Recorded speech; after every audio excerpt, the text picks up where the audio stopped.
Office থেকে বাড়িতে এসে দেখছি বাড়িতে নিম্নচাপ, মুখটা পুরো ভাতের হাঁড়ির পেছন, বাংলার পাঁচ করে বসে আছে। আগে দুপুরবেলা তোমার আমার কুষ্টিটা নিয়ে জ্যোতিষীর কাছে গিয়েছিলাম। বাহ, ভেরি গুড। জ্যোতিষী কি বললো? তার জ্যোতিষী তোমার কুষ্টি গণনা করে বললো তোমার স্বামীর মতন স্বামী হয় না। আচ্ছা, তোমার স্বামী খুব সরল, সাদাসিধে, নিরীহ।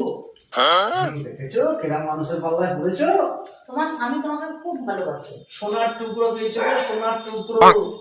তার সাথে বললো যে তোমার স্বামী চুপচুপুনি স্বভাব আছে। এই জ্যোতিষী ভালো না, এই জ্যোতিষী হয়ে যাবে না। এই তো বললে সব ঠিক বলেছে, সব গণনা ঠিক হয়েছে, এখন ভালো না মানে? টুক্কা দিয়েছে, টুক্কা মেরেছে, টুক্কা। কালকে তোমাকে নিয়ে যেতে বলেছে, হাত দেখে বলবে, গণনা করবে। আজকে থেকে সব বন্ধ। কি চুচুকানি? গণনা টণনা সব বন্ধ আজকে থেকে।